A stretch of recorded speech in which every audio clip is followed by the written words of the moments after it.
가난이 벼슬입니까? 아이 핑계 대지 마세요. 고개 드세요. 숨소리조차 들리지 않는 엄숙한 법정. 재판장석에 앉은 60대 부장판사가 피고인을 향해 호통쳤습니다. 피고인석의 20대 미혼모는 서서히 고개를 들었습니다. 헝클어진 앞머리가 거치고 눈물 젖은 창백한 얼굴이 드러난 순간 판사는 놀라서 말문이 막혔습니다.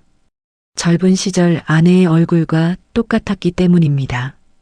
형광등 불빛 아래 드러난 가녀린 팔모. 거기에는 붉고 선명한 나비 모양의 화상 흉터가 있었습니다. 판사의 얼굴이 하얗게 질렸어요. 24년 전 자신의 실수로 끓는 국물을 쏟아 딸에게 남겼던 상처. 그날 이후 유괴되어 사라져버린 딸을 평생 찾아 헤맸죠. 지금 자신의 법정의 피고인으로 있는 저 여성이 자신의 딸일지도 모른다는 생각이 들었습니다. 도대체 어떻게 이런 일이 벌어진 걸까요? 사연을 시작하기에 앞서 구독과 좋아요를 눌러주시면 이 따뜻함을 더 많은 분들과 나눌 수 있습니다. 찾아주신 모든 귀한 분들께 행운이 가득하시길 바랍니다. 새벽 5시 어둠 속에서 비명이 터져 나왔습니다. 소윤아. 박진욱은 식은땀에 흠뻑 젖은 채 벌떡 일어났어요. 심장이 미친 듯이 뛰었고 숨을 쉴 수가 없었죠. 이불은 땀으로 축축하게 젖어 있었습니다. 또 그 꿈이었어요. 24년 전 그날 4살배기 딸 소윤이가 식탁 옆에서 그림을 그리고 있었습니다. 크레파스를 꼭 쥔 작은 손이 도화지 위를 열심히 움직이고 있었죠. 진욱은 부엌에서 끓는 국을 들고 식탁으로 향했어요. 그때 전화벨이 울렸습니다. 법원에서 걸려온 급한 전화였죠. 진욱은 국그릇을 식탁 모서리에 올려놓고 전화를 받으러 갔어요. 단 몇 초였습니다. 소윤이가 의자에서 일어나다 식탁을 건드렸어요. 펄펄 끓는 국이 쏟아졌습니다. 작은 팔목 위로. 아빠! 아빠! 자지러지는 비명이 집안을 가득 채웠어요. 진욱은 전화기를 내팽개치고 달려갔죠. 소윤이의 팔목에서 하얀 수증기가 피어오르고 있었습니다. 살같이 붉게 그리고 하얗게 익어가고 있었어요. 쏟아진 국물이 만든 화상 자국은 마치 나비가 앉은 것처럼 선명했습니다. 진욱은 소윤이를 안고 병원으로 달렸어요. 아이는 팔을 부여잡고 울부짖었죠. 그 울음소리가 24년이 지난 지금도 귓가에 생생했습니다. 병원 응급실. 의사가 소윤이를 치료하는 동안 진욱은 복도에서 기다렸어요. 잠깐이었습니다. 눈을 뗀 게 정말 잠깐이었어요. 화장실을 다녀온 그 짧은 시간. 소윤이가 사라졌습니다. 소윤아, 소윤아. 진욱은 병원 안을 미친 듯이 뛰어다녔어요. 하지만 딸은 어디에도 없었죠. 경찰에 신고하고 전단지를 뿌리고 방송에도 나갔습니다. 하지만 소윤이는 끝내 돌아오지 않았어요. 진욱은 이불을 걷어차고 창가로 걸어갔습니다. 차가운 유리창에 이마를 대자 조금 진정이 되는 것 같았어요.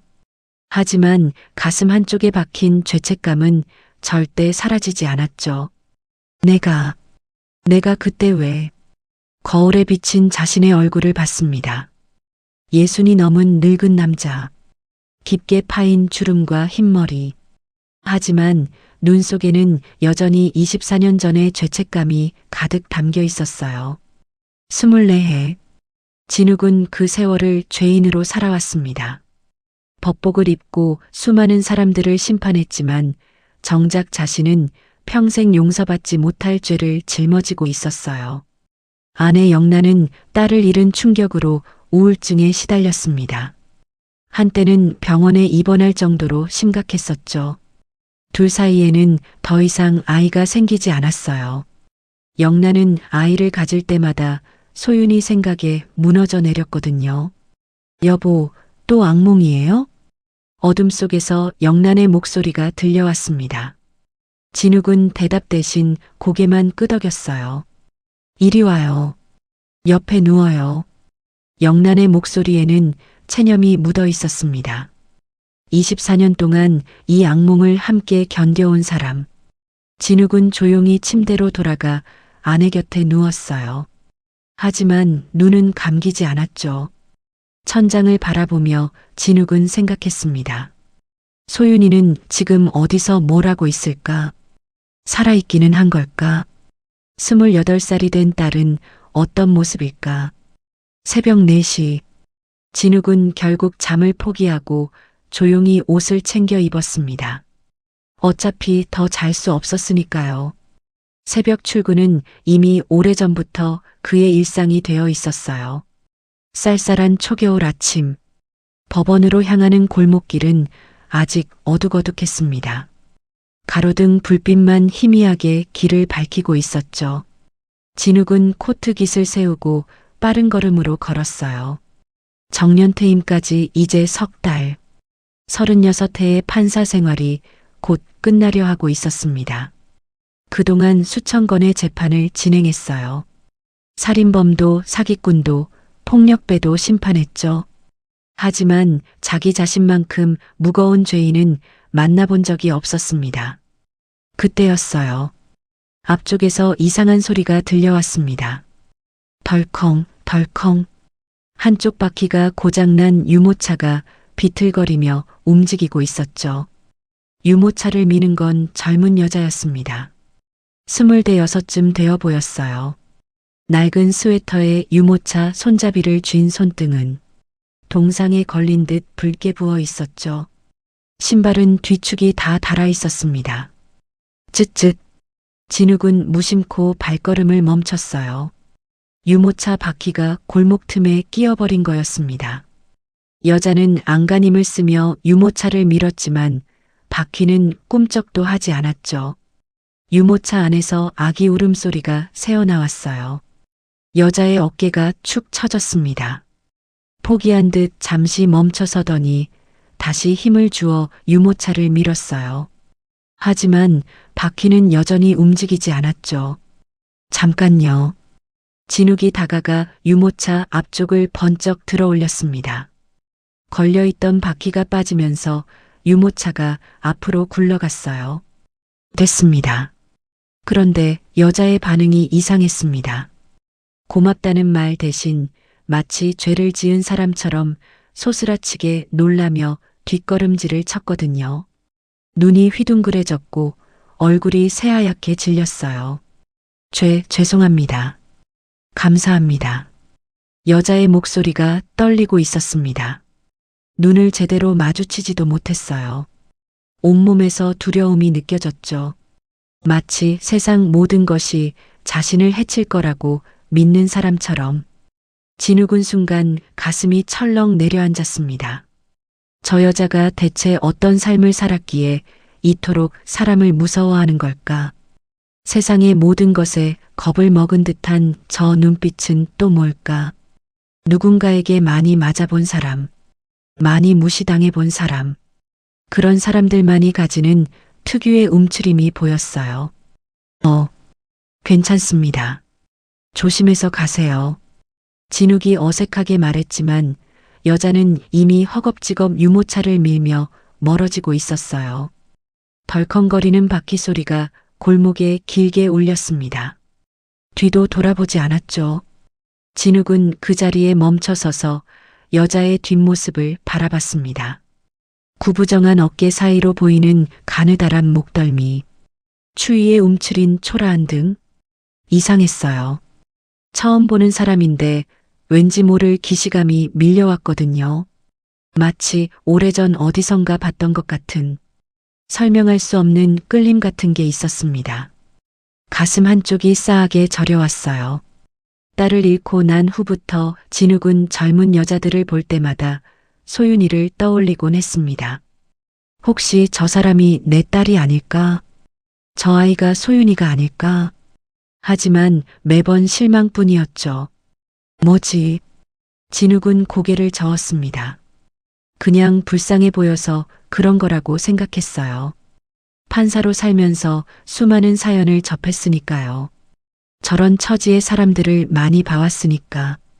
생계형 범죄자들, 하루하루 연명하며 사는 사람들. 그들의 눈빛은 다 비슷했습니다. 하지만 가슴 한구석에서 무언가가 자꾸 신호를 보내고 있었어요.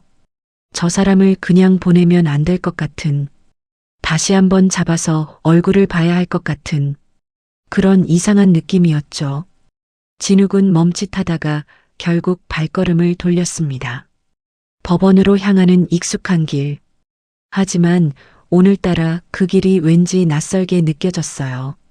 걸음을 옮길 때마다 아까 그 여자의 모습이 자꾸 눈앞에 어른거렸습니다. 동상에 걸린 듯 붉게 부은 손등, 세상을 두려워하는 눈빛, 도망치듯 멀어지던 구부정한 등.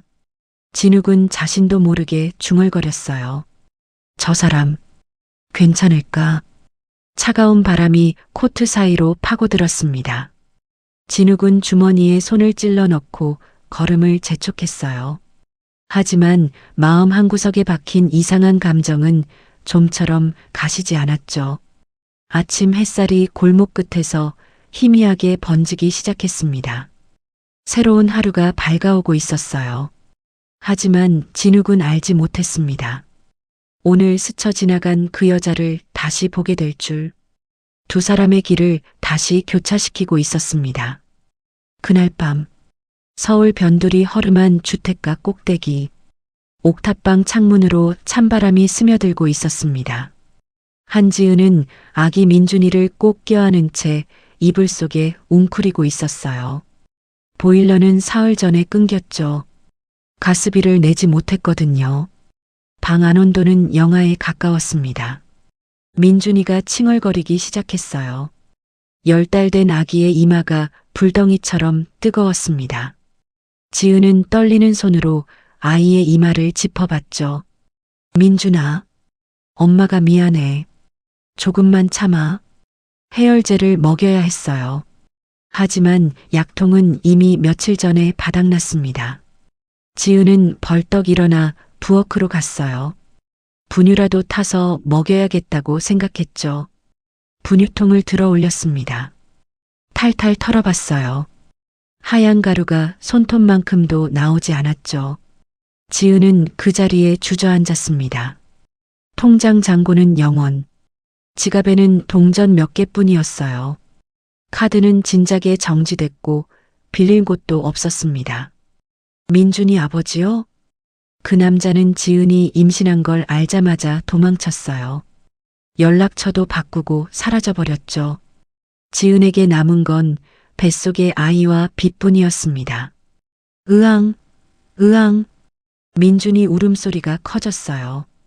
고열에 시달리는 아기는 온몸을 비틀며 울부짖었습니다.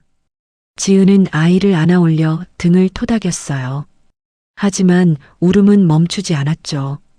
민준아, 엄마가 뭘 해줘야 하니? 엄마가 뭘? 지은의 눈에서 눈물이 흘러내렸습니다. 젖을 물려보려 했지만 며칠을 굶은 탓에 젖은 말라버린 지 오래였어요. 아무것도 나오지 않았죠. 시계를 봤습니다. 밤 11시. 병원은 돈이 없으면 받아주지 않았어요. 응급실에 가봤자 치료비 청구서만 쌓일 뿐이었죠. 지은은 휑한 눈으로 창밖을 바라봤습니다. 어둠 속에서 편의점 불빛이 반짝이고 있었어요. 그 옆에는 24시간 마트가 있었죠. 분유만 있으면. 머릿속에서 어떤 생각이 스쳐 지나갔습니다. 지은은 고개를 세차게 저었어요. 안 돼. 그건 안 돼.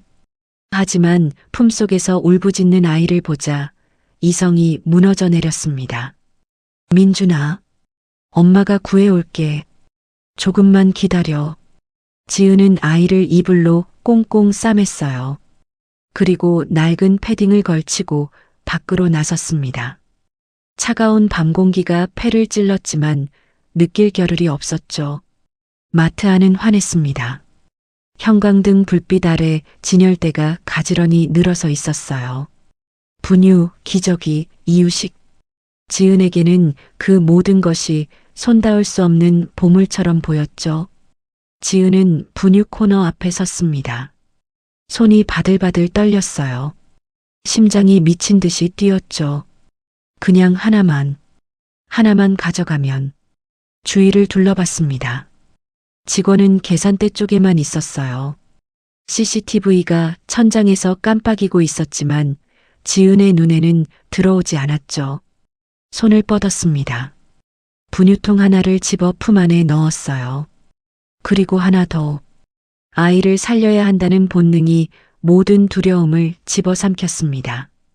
계산대를 향해 걸어갔어요. 다른 물건 하나를 집어들고 계산하는 척했죠. 과자 하나 890원. 지갑에 있던 동전을 털어 계산했습니다. 그리고 출구로 향했어요. 문이 코앞이었습니다. 거의 다 왔어요. B-. 경보음이 울렸습니다. 지은의 심장이 멎는 것 같았어요. 품 안에 넣은 분유통에 붙어 있던 보안 태그가 감지된 거였죠. 거기서 보안 요원이 달려왔습니다. 지은은 몸이 굳어버렸어요. 도망칠 수도 변명할 수도 없었죠. 이거 뭐야? 분유? 아줌마, 이거 훔친 거잖아.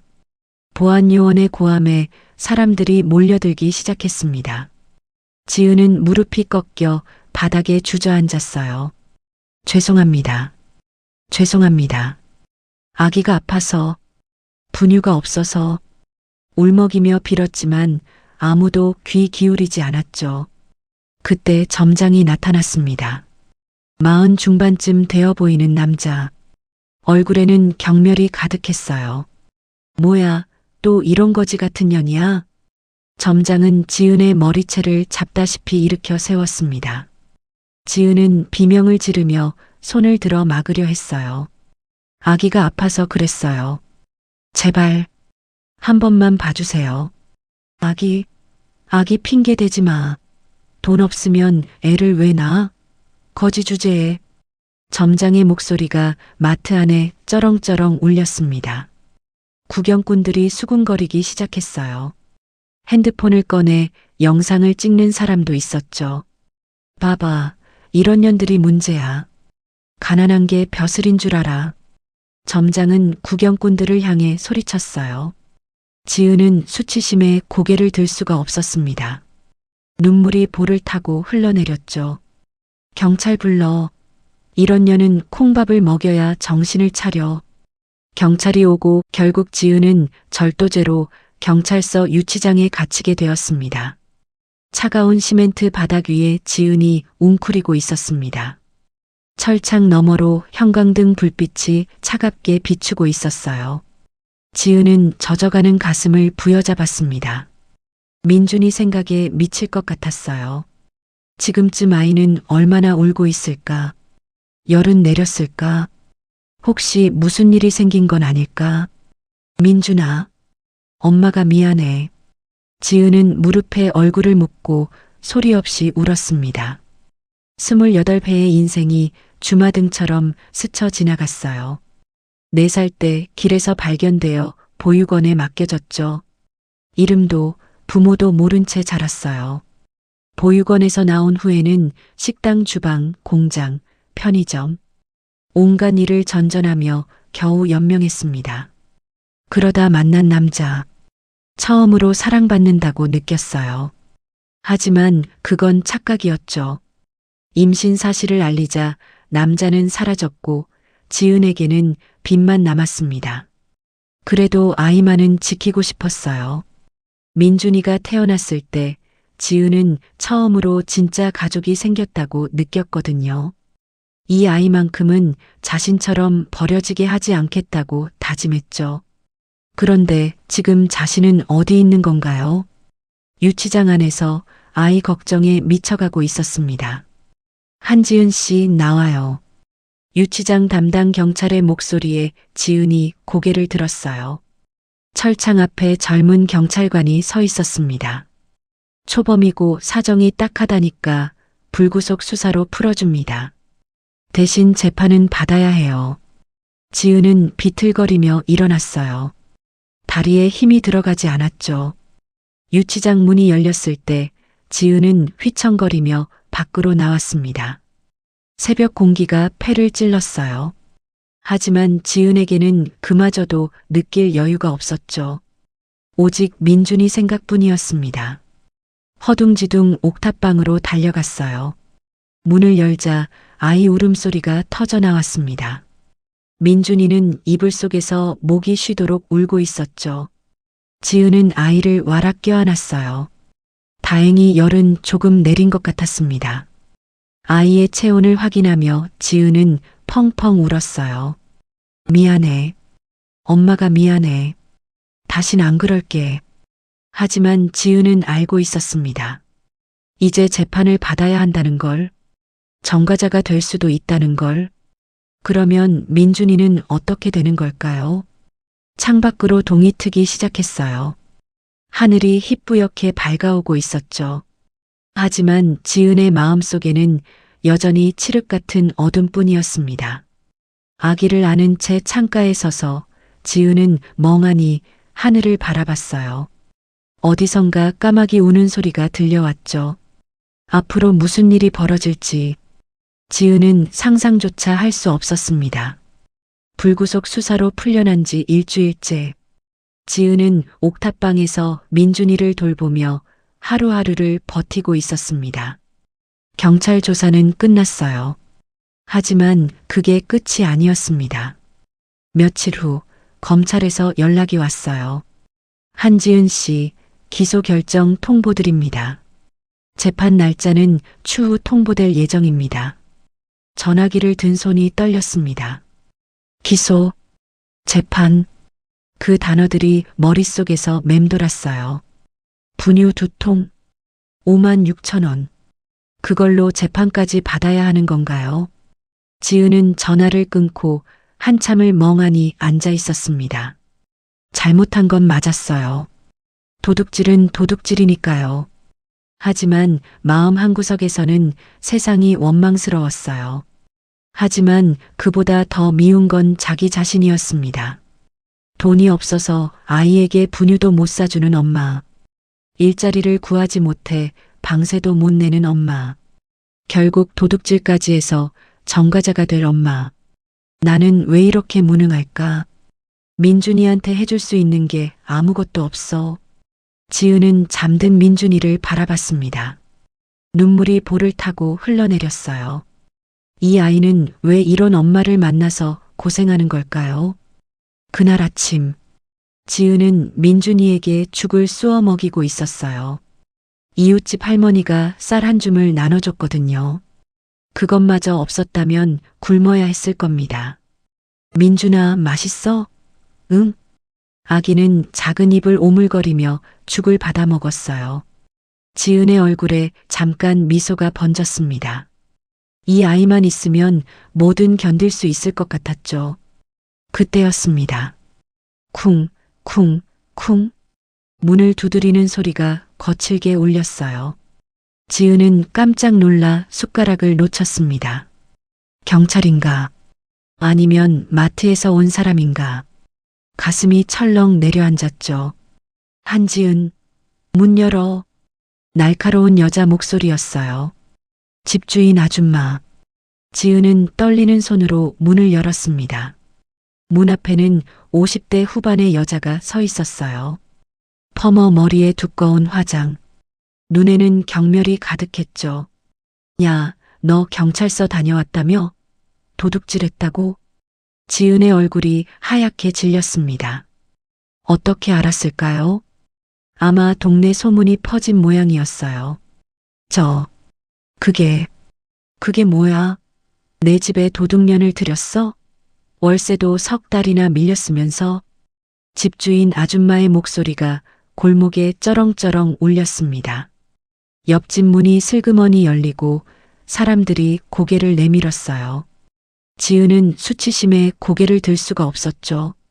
오늘 중으로 나가. 알았어? 아줌마, 제발이요. 아기가 있어요. 갈 데가 없어요. 지은은 무릎을 꿇으려 했습니다. 하지만 집주인 아줌마는 차갑게 돌아섰어요. 그건 내 사정이고 도둑년은 못 들여. 나도 체면이 있어. 그리고는 성큼성큼 계단을 내려갔습니다. 1시간 뒤 집주인 아줌마는 인부 2명을 데리고 다시 올라왔어요. 지은의 짐을 마당 밖으로 내던지기 시작했죠. 아줌마, 제발요. 이러시면 안 돼요. 지은은 아기띠로 민준이를 업은 채 소리쳤습니다. 하지만 아무도 귀 기울이지 않았어요. 낡은 이불, 아기 옷, 분유통. 그녀의 전 재산이 차가운 시멘트 바닥 위로 나뒹굴었습니다. 돈도 없는 게 어디서 도둑질까지 해? 거지도 체면은 있을 거 아냐. 집주인 아줌마가 손가락질을 하며 소리쳤어요. 동네 사람들이 몰려들어 수군거렸죠. 저거 도둑질했대. 분유 훔쳤다면서. 애 엄마가 쯧쯧. 지은은 바닥에 주저앉았습니다. 눈물이 볼을 타고 흘러내렸어요. 등에 업힌 민준이가 울기 시작했죠. 하지만 지은은 아이를 달랠 기력조차 없었습니다. 이제 어디로 가지? 민준이는 어떻게? 절망이 파도처럼 밀려왔어요. 온몸에 힘이 빠져나갔습니다. 그때였습니다. 야, 이 여편네야. 쩌렁쩌렁 울리는 남자 목소리가 골목을 가득 채웠어요. 모두의 시선이 소리가 난 쪽으로 향했습니다. 옆방 문이 쾅 하고 열리더니 한 노인이 뛰쳐나왔어요. 70대 초반으로 보이는 남자. 한겨울인데 런닝구 차림이었죠. 우락부락한 근육에 눈빛은 형형하게 빛났습니다. 손에는 빗자루가 들려 있었어요. 새벽부터 뭔 소란이야? 사람 죽일 셈이야? 노인이 성큼성큼 걸어왔습니다. 집주인 아줌마가 움찔했어요. 아니, 할아버지가 왜 나서요? 이건 제 집 문제예요. 내 집? 내 집이면 뭐든 해도 돼. 노인이 빗자루를 휙 들어 올렸습니다. 집주인 아줌마가 한 발 물러섰어요. 내가 누군지 알아? 왕년의 종로경찰서 강력계 수사반장 배칠성이야. 임대차 보호법 몰라? 노인의 목소리가 우렁차게 울렸습니다. 집주인 아줌마의 얼굴이 굳어졌어요. 보증금 다 까먹을 때까지는 대통령이 와도 못 쫓아내. 그게 법이야, 법. 칠성 영감이 한 발 더 다가섰습니다. 빗자루 끝이 집주인 아줌마 코앞까지 다가왔어요. 지금 당장 저 짐 다시 들여놔. 안 그러면 내가 주거침입에 재물손괴로 직접 고소장 써서 경찰서 끌고 간다. 알았어? 아니, 그래도 뭐. 확 공무집행 방해로 집어넣기 전에 안 꺼져. 집주인 아줌마는 칠성 영감의 기세에 눌려 아무 말도 못했어요. 결국 투덜거리며 돌아섰습니다. 알았어요, 알았어. 근데 다음 달까지 월세 안 내면 그땐 정말 내쫓을 거예요. 집주인 아줌마가 인부들과 함께 사라졌어요. 동네 구경꾼들도 하나둘 흩어졌죠. 지은은 멍하니 앉아 있었습니다. 무슨 일이 일어난 건지 머리가 하얗게 비어 있었어요. 칠성 영감이 지은 앞에 섰습니다. 가까이서 보니 눈 밑에 깊은 주름이 패여 있었어요. 하지만 눈빛은 여전히 날카롭고 따뜻했죠. 울긴 왜 울어? 질질 짜면 뭐가 해결돼? 칠성 영감이 통명스럽게 말했어요. 지은은 눈물을 닦으며 고개를 들었습니다. 감사합니다. 정말 감사합니다. 고맙긴 뭐가 고마워. 시끄러워서 잠을 못 자겠으니까 나온 거야. 칠성 영감은 빗자루를 어깨에 걸치고 투덜거렸어요. 하지만 시선은 지은의 등에 업힌 민준이에게 가 있었죠. 그 새끼 밥은 먹였어? 네. 아침에 죽을. 죽만 먹이면 어떡해. 분유도 타 먹여야지. 칠성 영감은 주머니를 뒤지더니 구겨진 지폐 몇 장을 꺼냈어요. 꼬깃꼬깃 접힌 5만 원. 지은의 손에 쥐어줬습니다. 가서 분유 사고 애기 따신 국밥이나 먹여. 알았어? 아, 아니, 이건 받으래도 받아. 나중에 벌어서 갚으면 되잖아. 지은은 그 돈을 받아들고 한참을 바라봤습니다. 손이 떨렸어요. 구겨진 지폐가 눈물에 젖었죠. 28해를 살면서 처음이었습니다. 아무 데가 없이 누군가에게 도움을 받아본 건 고맙습니다. 정말 그만 울어. 재수없게. 칠성 영감은 등을 돌려 자기 방으로 들어갔어요. 문이 쾅 닫혔습니다. 지은은 한참을 그 자리에 서 있었습니다. 손에 쥔 5만 원. 그 작은 돈이 세상에서 가장 따뜻하게 느껴졌어요.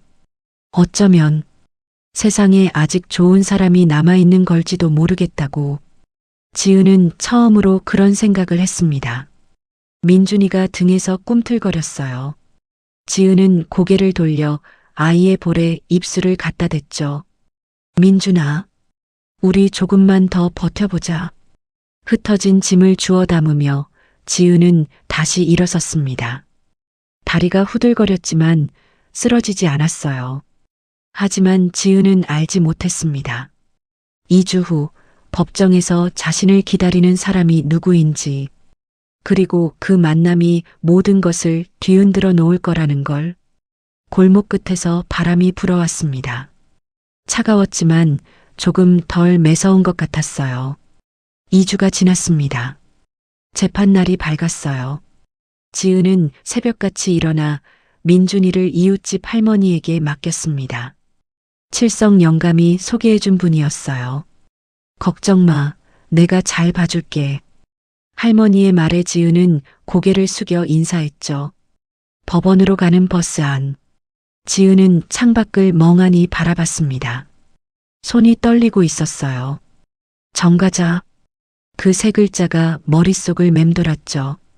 정가자가 되면 민준이는 어떻게 되지? 엄마가 범죄자인 아이는 어떻게 살아가야 하는 거지? 가슴이 답답해 왔습니다. 숨이 잘 쉬어지지 않았어요. 법원에 도착했을 때 지은의 다리는 후들거리고 있었습니다.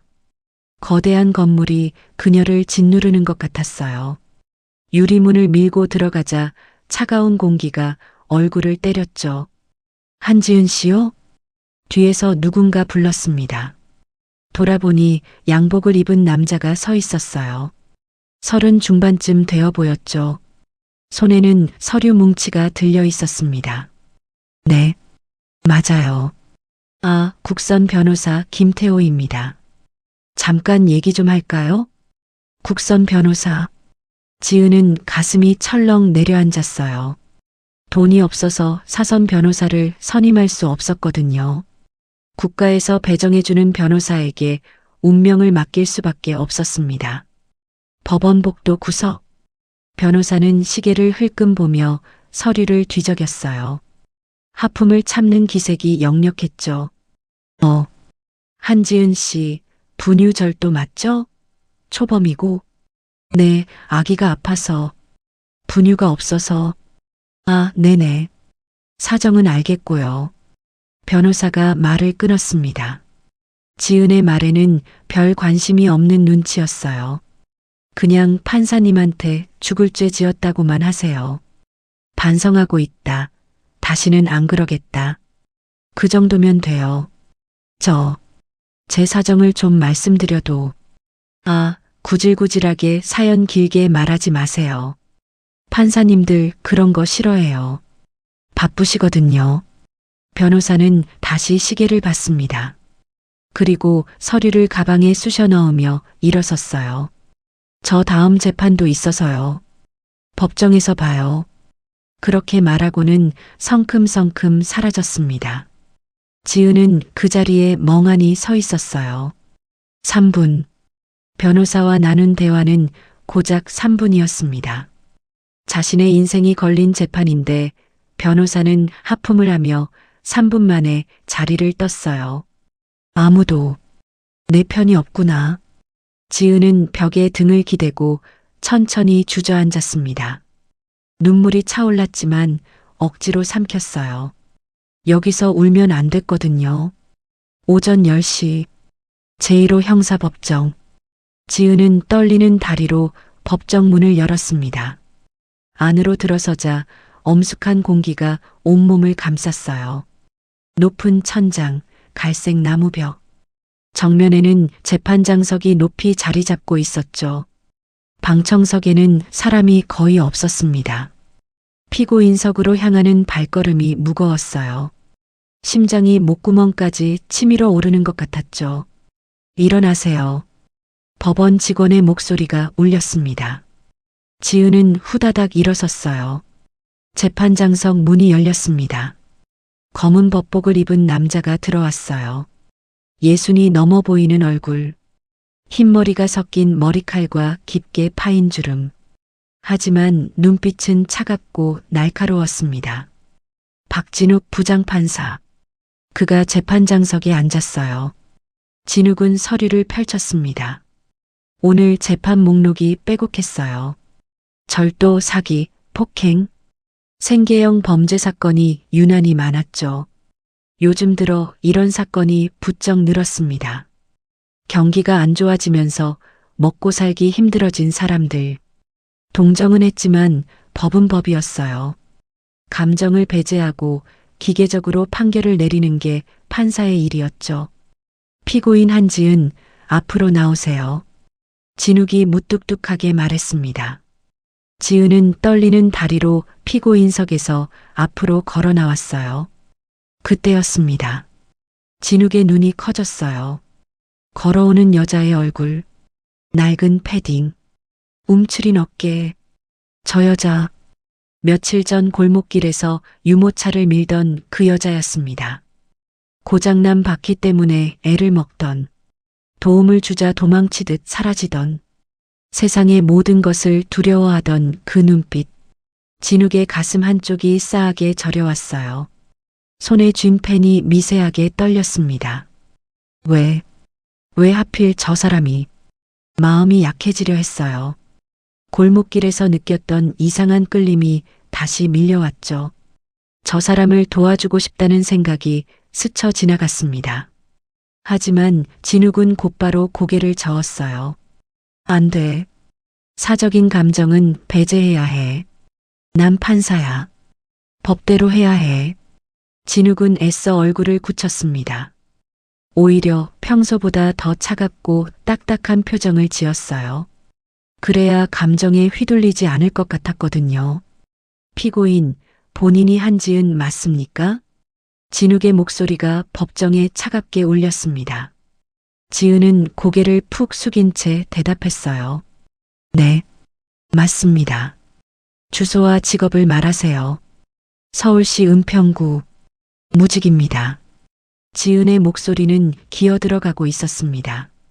어깨가 잔뜩 움츠러들어 있었어요. 마치 세상에서 가장 작은 존재가 되려는 것처럼. 진욱은 그런 지은을 내려다봤습니다.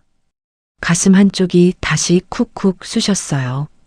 하지만 애써 외면했죠. 검사 측 기소 요지를 밝혀주세요. 검사가 일어났습니다. 서류를 펼치며 담담하게 말했어요. 피고인 한지은은 2024년 11월 15일 밤 11시경 은평구 소재 마트에서 분유 2통, 시가 5만 6천 원 상당을 절취한 혐의가 있습니다. 분유 2통, 5만 6천 원. 그게 지은이 저지른 죄의 전부였어요. 진욱은 서류를 넘기며 지은을 바라봤습니다. 저 여자는 아이를 위해 분유를 훔쳤어요. 배가 고파서도 탐욕 때문도 아니었죠. 아픈 아이를 살리기 위해서였습니다. 하지만 그래도 범죄는 범죄야. 진욱은 속으로 되뇌었어요. 감정을 배제해야 했습니다. 저 여자가 누구든 어떤 사연이 있든 법 앞에서는 모두가 평등했으니까요. 피고인, 기소 내용을 인정합니까? 네, 인정합니다. 지은의 대답이 떨리고 있었어요. 눈물이 그렁그렁 맺혀 있었죠. 진욱은 펜을 꽉 쥐었습니다. 손에 힘이 들어갔어요. 감정을 배제해. 감정을 배제해야 해. 스스로에게 주문을 걸 듯 되뇌었습니다. 하지만 가슴 한구석에서 무언가가 자꾸 신호를 보내고 있었어요. 저 여자를 그냥 두면 안 된다는, 저 사람에게 무언가 특별한 게 있다는, 설명할 수 없는 이상한 느낌. 진욱은 고개를 들어 지은을 바라봤습니다. 움츠린 어깨, 숙인 고개, 떨리는 손끝, 골목길에서 본 그 뒷모습이 겹쳐 보였어요. 도망치듯 멀어지던 초라한 등. 검사 측 신문을 시작하겠습니다. 진욱은 애써 시선을 돌렸습니다. 지금은 감정에 휘둘릴 때가 아니었어요. 자신은 판사였고 저 여자는 피고인이었으니까요. 하지만 진욱은 알지 못했습니다. 저 여자의 팔목에 자신이 24년 전에 남긴 상처가 있다는 걸, 곧 그 상처가 모든 것을 뒤흔들어 놓을 거라는 걸. 법정 안에 침묵이 내려앉았습니다. 형광등 불빛만 차갑게 빛나고 있었어요. 검사의 신문이 시작됐습니다. 피고인, 범행 당시 상황을 설명해 보세요. 지은은 떨리는 목소리로 대답했어요. 아기가 고열이 있었어요. 해열제도 없고 분유도 떨어졌는데 돈이 없었어요. 돈이 없었다고요? 네. 통장 잔고가 0원이었어요. 카드도 정지됐고. 검사가 서류를 넘겼습니다. 표정에는 별다른 감정이 없었어요. 피고인은 미혼모 맞죠? 네. 아이 아버지는요? 지은의 어깨가 움츠러들었습니다. 목소리가 더 작아졌어요. 연락이 안 돼요. 제가 임신한 걸 알고 사라졌어요. 방청석에서 수군거리는 소리가 들렸습니다. 지은은 고개를 더 깊이 숙였어요. 얼굴이 화끈거렸죠. 직업은요? 무직이에요. 아기를 맡길 데가 없어서 일을 못했어요. 그러면 생활비는 어떻게 해결했습니까? 정부 지원금이랑 가끔 아르바이트를 했어요. 아기가 잘 때. 검사가 고개를 끄덕였습니다. 그리고 재판장을 향해 말했어요. 검사 측 신문 끝났습니다. 이제 판사 신문 차례였습니다. 지은의 심장이 더 빠르게 뛰기 시작했어요. 진욱은 서류를 내려다보며 펜을 굴렸습니다. 생계형 범죄, 아이를 위해 분유를 훔친 미혼모. 사연은 딱했어요. 하지만 오늘 하루만 해도 비슷한 사연을 서너 번은 들었습니다. 먹고 살기 힘들어서, 아이가 아파서, 부모님 병원비 때문에. 다들 사연이 있었어요. 피고인. 진욱이 입을 열었습니다. 목소리가 차갑게 울렸어요. 아이가 아파서 분유를 훔쳤다고요? 네. 죄송합니다. 죄송하면 끝입니까? 진욱의 목소리가 높아졌습니다. 지은의 어깨가 움찔했어요. 세상에 사연 없는 범죄자는 없어요. 다들 이유가 있죠. 먹고 살기 힘들어서, 빚이 많아서, 아이가 아파서. 진욱은 서류를 탁 내려놓았습니다. 지은은 숨도 제대로 쉬지 못했어요. 하지만 그게 범죄를 정당화할 수 있습니까? 가난하다고 모두가 도둑질을 하진 않아요. 지은의 눈에서 눈물이 흘러내렸습니다. 고개를 들 수가 없었어요. 죄송합니다. 다시는 안 그럴게요. 다시는 안 그러겠다고요? 그 말 오늘 몇 번째 듣는지 알아요? 진욱의 눈빛이 차갑게 빛났습니다. 지은을 향해 몸을 기울였어요. 피고인, 아기 핑계 대지 마세요. 엄마가 도둑인데 아이가 뭘 보고 배우겠어요? 가난은 면죄부가 될 수 없습니다. 진욱의 호통이 법정을 쩌렁쩌렁 울렸습니다. 날카로운 송곳 같은 말이 지은의 심장을 후벼 팠어요. 지은은 더 이상 버틸 수 없었습니다. 무릎이 꺾이며 바닥에 주저앉았어요. 억눌러왔던 서름이 한꺼번에 터져나왔죠. 죄송합니다. 죄송합니다.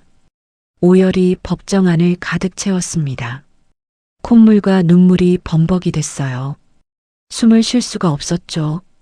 지은은 습관적으로 소매를 들어 올렸습니다. 눈물을 닦으려고요. 낡은 패딩에 헐거워진 오른쪽 소매가 스르르 팔꿈치까지 흘러내렸어요. 그때였습니다. 형광등 불빛 아래 드러난 지은의 팔목. 거기에는 붉고 쭈글쭈글한 흉터가 선명하게 새겨져 있었어요. 나비 모양. 마치 나비가 앉아 있는 것처럼 생긴 화상 흉터였습니다. 진욱의 시선이 그 흉터에 고정됐어요. 세상의 모든 소리가 물속처럼 먹먹해졌습니다.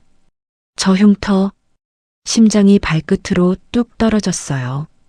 호흡이 멎는 것 같았죠. 24년 전, 끓는 국을 쏟았을 때 딸의 팔목에 생겼던 상처, 병원으로 달려가면서 봤던 그 상처, 나비가 앉은 것 같다고 생각했던 그 화상 자국, 똑같았습니다. 위치도 모양도 크기도.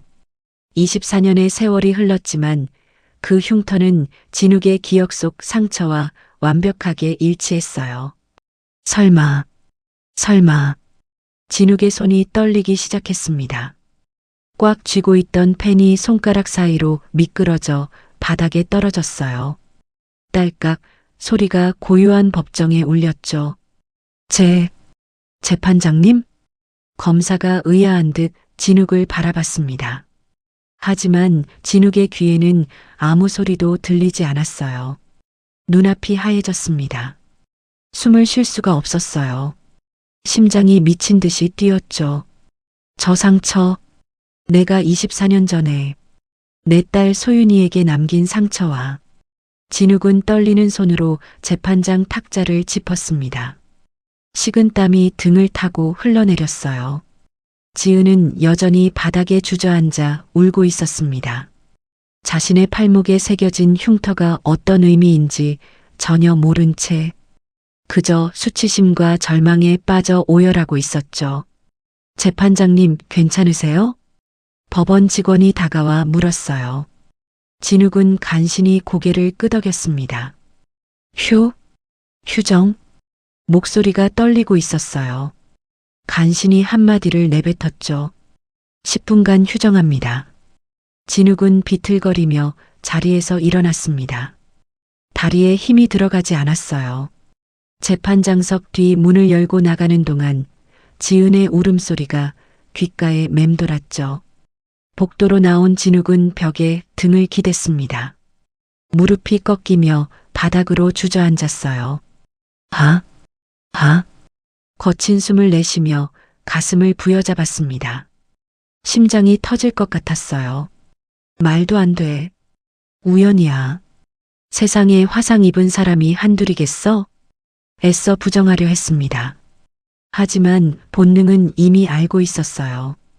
골목길에서 느꼈던 기시감, 설명할 수 없던 끌림, 저 여자의 나이, 그리고 저 특이한 모양의 흉터, 모든 것이 맞아떨어지고 있었습니다. 진욱은 떨리는 손으로 얼굴을 감쌌어요. 눈물이 손가락 사이로 흘러내렸죠. 소윤아.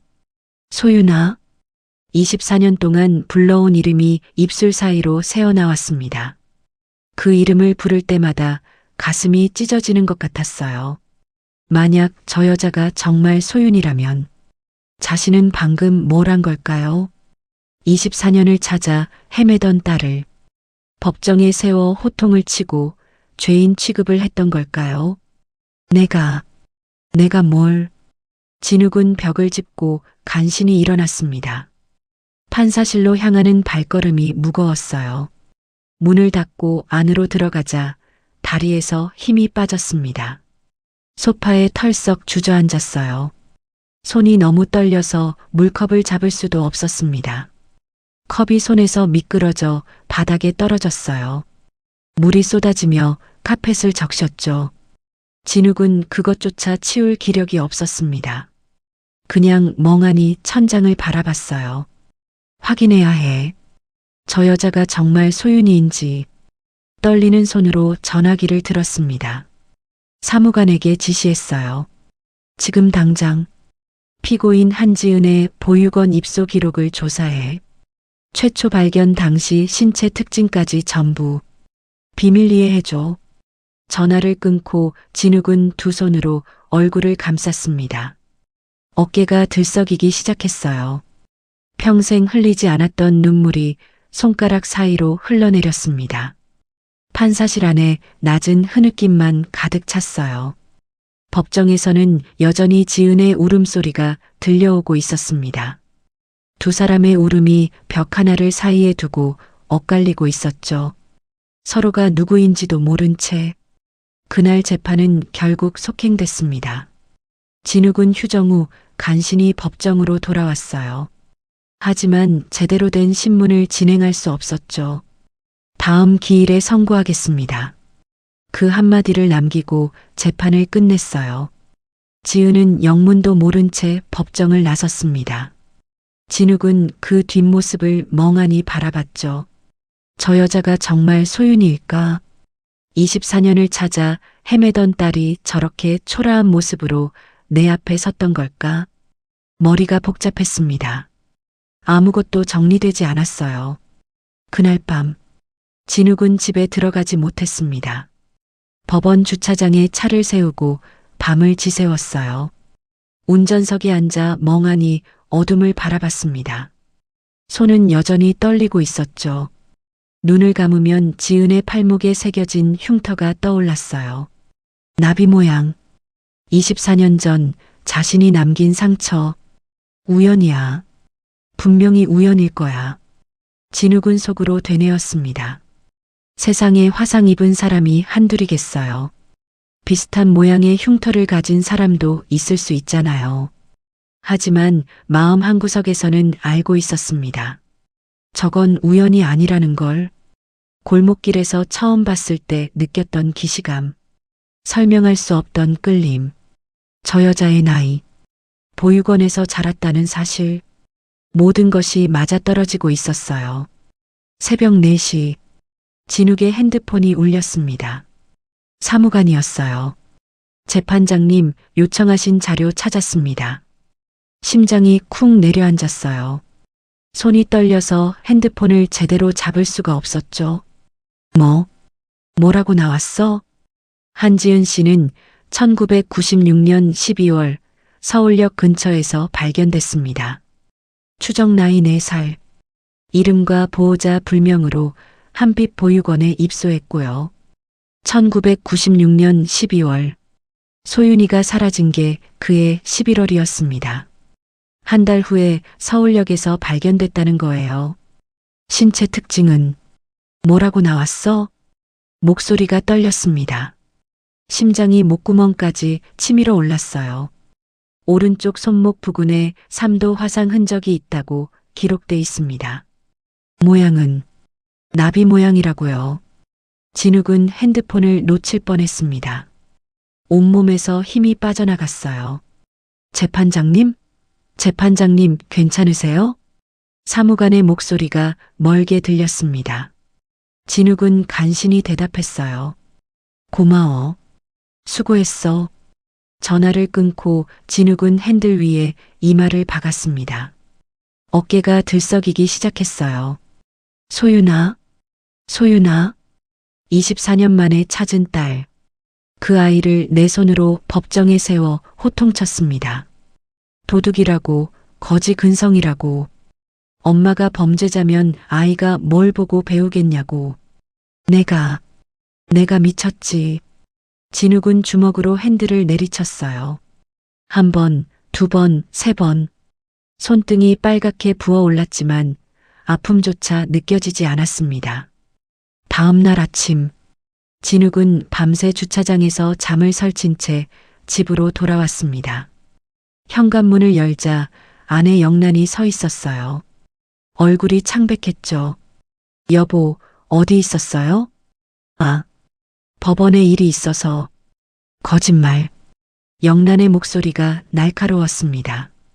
눈가가 빨갛게 부어 있었어요. 밤새 울었던 것 같았죠.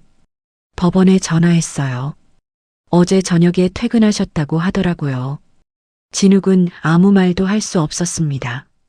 뭐라고 설명해야 할지 몰랐어요. 당신 요즘 이상해요.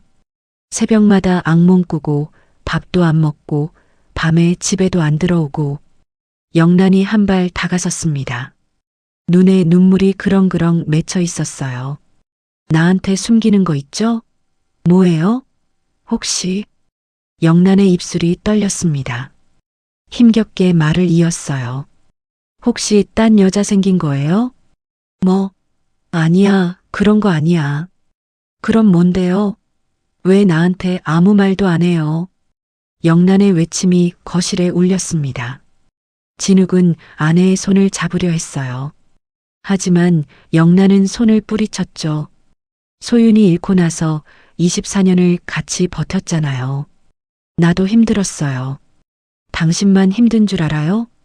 영란의 눈에서 눈물이 흘러내렸습니다. 진욱의 가슴이 찢어지는 것 같았어요. 영란아, 제발 말해줘요. 무슨 일이에요? 나도 알 권리가 있잖아요. 진욱은 입술을 꽉 깨물었습니다. 말해야 할까요? 소윤이를 찾은 것 같다고, 법정에서 만났다고. 하지만 만약 아니라면요. 만약 자신의 착각이라면. 유전자 검사도 안 했는데 확신할 수 있을까요? 영란은 이미 한 번 무너진 적이 있었습니다. 소윤이를 잃고 나서 우울증으로 병원에 입원했었어요. 겨우 일어섰는데 또 헛된 희망을 줬다가 아니라면 아내는 다시 무너질 거예요. 아무 일도 아니야. 진욱은 고개를 저었습니다. 거짓말이었어요. 하지만 지금은 말할 수 없었죠. 정말 아무 일도 아니야. 그냥 퇴임 앞두고 좀 복잡해서 그래. 거짓말이잖아요. 영란의 목소리에 힘이 빠졌습니다. 더 이상 추궁할 기력이 없는 것 같았어요. 알았어요. 말 안 해도 돼요. 어차피 당신은 늘 그랬잖아요. 혼자 다 짊어지려고 하고. 영란은 돌아서서 방으로 들어갔습니다. 문이 닫히는 소리가 크게 울렸어요. 진욱은 그 자리에 멍하니 서 있었습니다. 아내에게 상처를 줬다는 걸 알았어요. 하지만 지금 당장 진실을 말할 수는 없었죠. 유전자 검사를 해야 했습니다. 확실한 증거가 필요했어요. 그래야 아내에게도 자기 자신에게도 확신을 가질 수 있었죠. 진욱은 소파에 털썩 주저앉았습니다. 두 손으로 얼굴을 감쌌어요. 지은 씨는, 아니, 소윤이는 지금 뭘 하고 있을까? 그 아이도 나처럼 힘들까? 모든 게 엉망이었습니다. 24년을 찾아 헤매던 딸을 내 손으로 모욕했고, 아내에게는 거짓말을 했고, 머릿속은 온통 혼란뿐이었어요. 창밖으로 아침 햇살이 들어오고 있었습니다. 하지만 진욱의 마음속에는 여전히 어둠뿐이었어요. 지금 이 순간에도 딸은 어딘가에서 힘겹게 하루를 버티고 있을 거라는 생각. 그 생각이 진욱의 가슴을 짓눌렀습니다. 그날 저녁, 지은은 옥탑방에서 민준이를 재우고 있었습니다.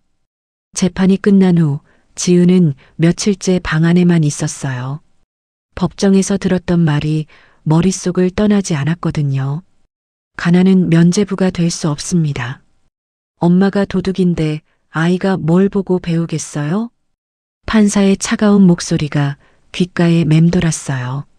날카로운 송곳처럼 가슴을 후벼 팠죠. 민준아, 엄마가 미안해. 지은은 잠든 아기의 볼을 어루만졌습니다.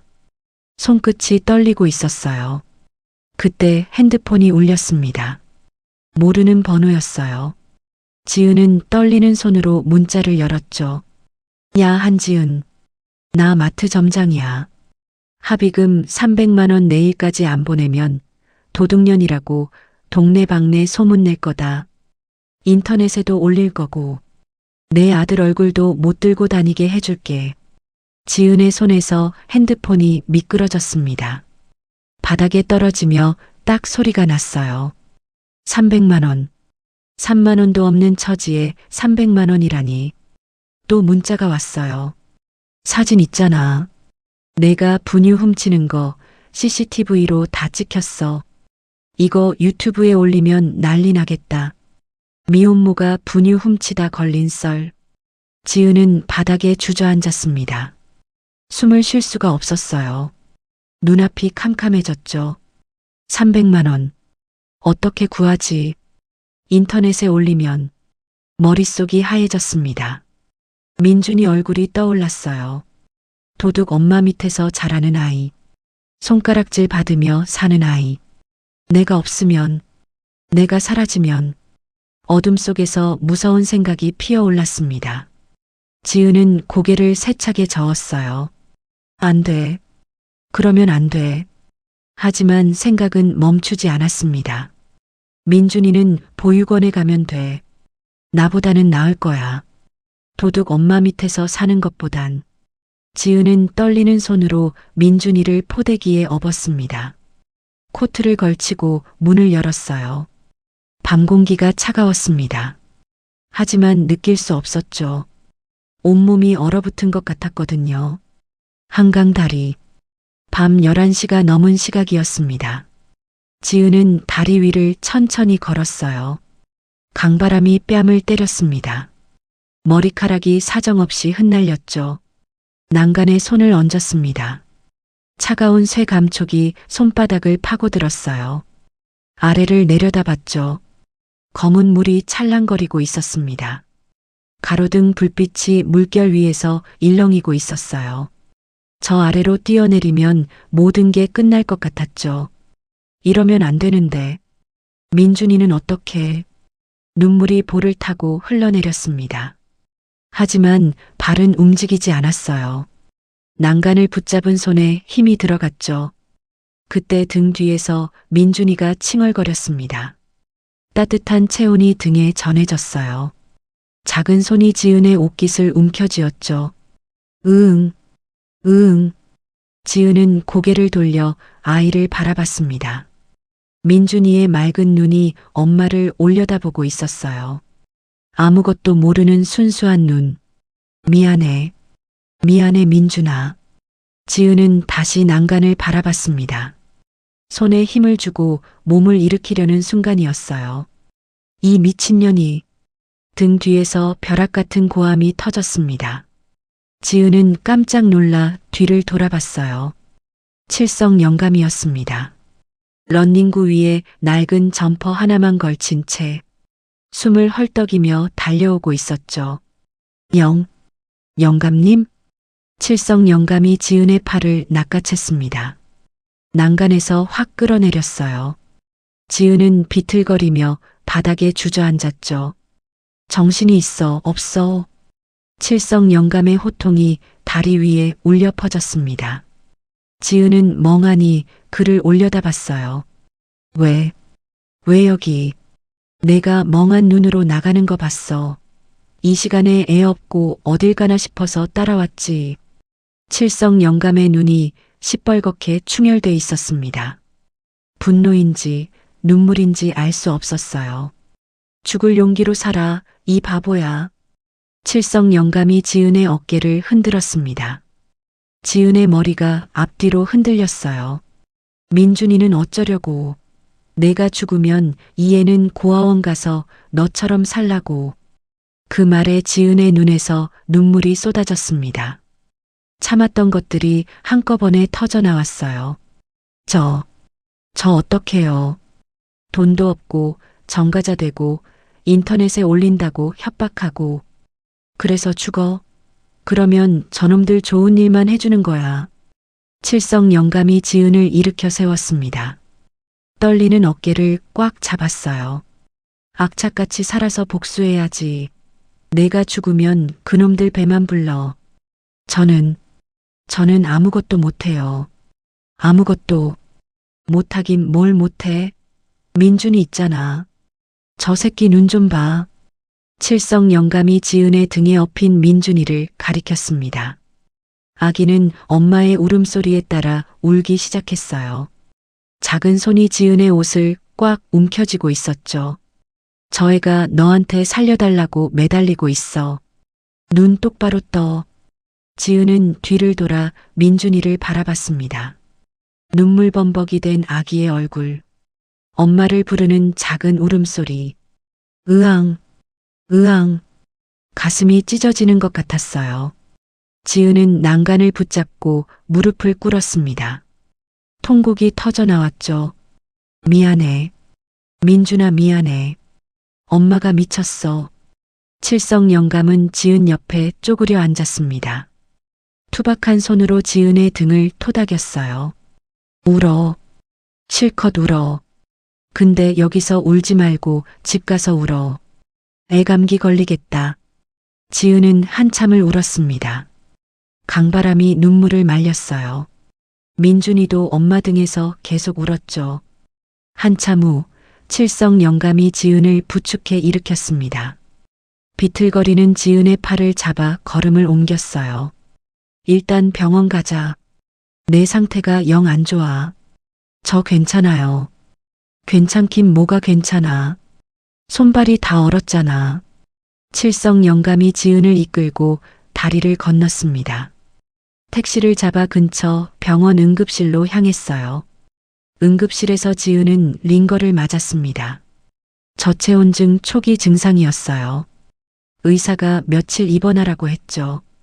칠성 영감은 병실 의자에 앉아 지은을 지켜봤습니다. 민준이는 간호사가 가져다 준 임시 침대에서 잠들어 있었어요. 영감님, 왜 저한테 이렇게까지 해주세요? 지은이 작은 목소리로 물었습니다. 칠성 영감은 한참을 말없이 있다가 입을 열었어요. 내 딸이 있었어. 너랑 비슷한 또래였지. 네. 교통사고로 먼저 갔어. 15년 전에. 지은은 아무 말도 할 수 없었습니다. 칠성 영감의 눈가에 주름이 깊게 패여 있었어요. 그 애도 너처럼 힘들게 살았어. 남편한테 맞고 애 키우느라 고생하고. 근데 난 몰랐어. 옆에서 지켜주질 못했지. 칠성 영감이 천장을 바라봤습니다. 목소리가 조금 떨렸어요. 그래서 너라도 지켜주고 싶은 거야. 그게 뭐 이상해? 지은의 눈에서 다시 눈물이 흘러내렸습니다. 세상에 이런 사람도 있구나. 따뜻한 마음이 가슴 가득 차올랐어요. 고맙습니다. 정말. 됐어. 자. 칠성 영감이 툭 내뱉었습니다. 하지만 눈가가 촉촉이 젖어 있었어요. 그때 칠성 영감이 문득 물었습니다. 근데 재판은 어떻게 됐어? 그 판사가 호통치던데. 아직 선고 전이에요. 다음 기일에 한다고. 그 판사 이름이 뭐였지? 박진욱. 부장판사님이요. 칠성 영감의 눈이 커졌습니다. 뭔가 생각난 듯 미간을 찌푸렸어요. 박진욱? 서울중앙지법? 네, 아마 그럴 거예요. 칠성 영감은 한참을 생각하다가 고개를 저었습니다. 아니야, 아무것도 아니야. 일단 자. 내일 얘기하자.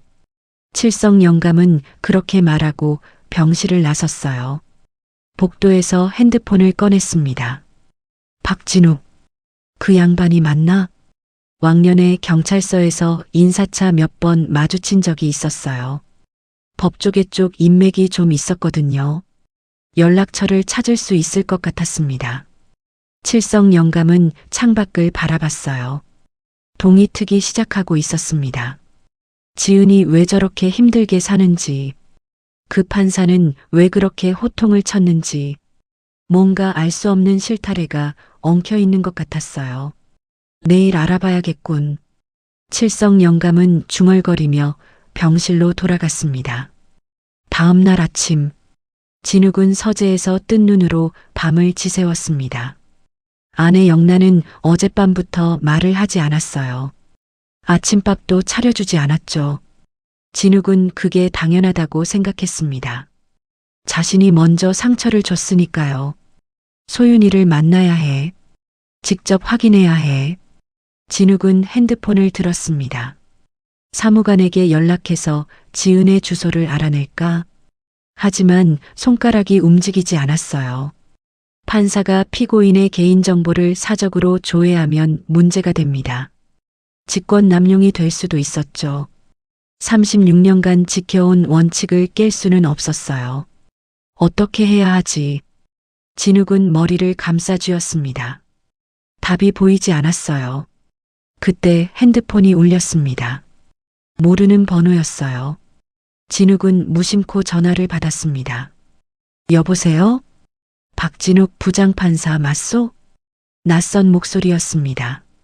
나이 든 남자의 목소리. 어딘가 익숙한 느낌이 들었어요. 네, 맞습니다. 누구시죠? 나 배칠성이야. 종로경찰서 강력계 수사반장 출신. 한 20년 전에 법원에서 몇 번 뵌 적 있는데 기억 안 나시겠지. 진욱의 눈이 커졌습니다. 배칠성. 이름은 들어본 것 같았어요. 왕년의 전설적인 형사라고 소문이 자자했던 사람. 아, 네. 기억납니다. 무슨 일이시죠? 한지은이라고 알아? 재판받는 여자. 진욱의 심장이 쿵 내려앉았습니다. 손에 힘이 들어갔어요. 아, 압니다. 왜요? 그 여자가 어젯밤에 한강 다리에서 뛰어내리려고 했어. 진욱의 얼굴이 하얗게 질렸습니다. 숨이 멎는 것 같았어요. 뭐라고요? 내가 간신히 말렸어. 지금 병원에 있는데. 칠성 영감은 잠시 말을 멈췄습니다. 그리고 낮은 목소리로 물었어요. 그 여자한테 법정에서 뭐라고 한 거야? 눈에 생기가 하나도 없더라고. 진욱은 아무 말도 할 수 없었습니다. 죄책감이 파도처럼 밀려왔어요. 자신의 호통 때문에 딸이 죽으려고 했습니다. 어느 병원이에요? 은평성 모병원. 3층 302호실이야.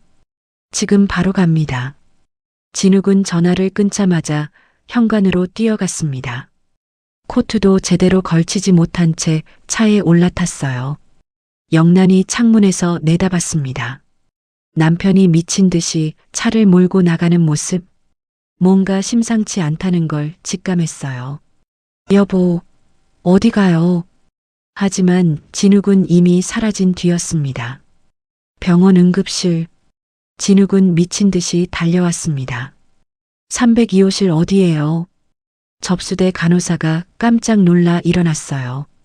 진욱의 얼굴은 땀으로 범벅이 됐고 눈은 충혈돼 있었죠. 3층 일반 병동이요. 엘리베이터 타시면. 진욱은 끝까지 듣지 않고 계단으로 뛰어 올랐습니다. 숨이 턱까지 차올랐지만 멈출 수 없었죠. 302호실. 문 앞에 칠성 영감이 서 있었습니다. 진욱을 보자 고개를 끄덕였어요. 왔소? 안에 있어요? 응. 자고 있어. 링거 맞느라 지쳤나 봐. 진욱은 떨리는 손으로 문을 열었습니다. 병실 안. 지은이 침대에 누워 있었어요. 얼굴이 창백했습니다. 눈은 감겨 있었지만 가끔씩 미간이 찌푸려졌죠. 악몽을 꾸는 것 같았어요. 옆 침대에는 민준이가 자고 있었습니다. 간호사가 임시로 마련해준 아기 침대였죠. 진욱은 천천히 지은의 침대 옆으로 다가갔습니다.